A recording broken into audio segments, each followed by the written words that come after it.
Time ಬಂದಿದ್ದೀವಿ. ನಮ್ಮ friends ಎಲ್ಲ ಇಲ್ಲೇ ಬರ್ತಾ ಮಾಡ್ಕೊಂಡು ಇಲ್ಲೇ ಬರ್ತಾ ಇದ್ದೀವಿ. ತುಂಬ ಚೆನ್ನಾಗಿದೆ. ನಮಗೆ ಚಿಲ್ಲಿ ಚಿಕನ್ ತುಂಬ ಇಷ್ಟ ಆಯಿತು.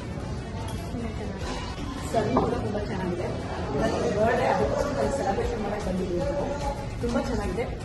ಎಲ್ಲ ಐಟಮ್ಸು ತುಂಬ ಚೆನ್ನಾಗಿದೆ. ಬಿರಿಯಾನಿ ಅಂತೂ ತುಂಬ ನಾನು 4ನೇ ಸಲ ಬರ್ತಾ ಇರೋದು. ತುಂಬ ಚೆನ್ನಾಗಿರುತ್ತೆ. ಅದಕ್ಕೆ ಫ್ರೆಂಡ್ಸ್ಗಳನ್ನೂ ಕರ್ಕೊಂಡು ಬಂದಿದ್ದೀವಿ. ಫಸ್ಟ್ ಟೈಮ್ ಬರ್ತಾ ಇರೋದು ಚೆನ್ನಾಗಿದೆ. ನಾನು ಆ್ಯಕ್ಚುಲಿ 4ನೇ ಸಲ ಬರ್ತಾ ಇರೋದು. ಫುಡ್ ಎಲ್ಲ ಚೆನ್ನಾಗಿದೆ, ತುಂಬ ಟೇಸ್ಟಿಯಾಗಿದೆ. ಬಿರಿಯಾನಿ ಚೆನ್ನಾಗಿದೆ, ಮತ್ತು ಚಿಕನ್ ಮಂಚೂರಿ ಕಬಾಬು ನನಗೆ ಸಕ್ಕತ್ ಇಷ್ಟ. ಮತ್ತು ಚಿಲ್ಲಿ ಚಿಕನನ್ನು ನಾವು ಮನೇಲಿ ಮಾಡ್ಕೊಂಡಿದ್ದೇವೆ. ನಾವು ಕೂಡ ಮಟ್ಟಿಗೆ ಬರ್ತೀವಿ ಅಂತ ತುಂಬ ಚೆನ್ನಾಗಿದೆ. ಸೆಕೆಂಡ್ ಟೈಮ್ ಮತ್ತೆ ಅದು ಚೆನ್ನಾಗಿದೆ.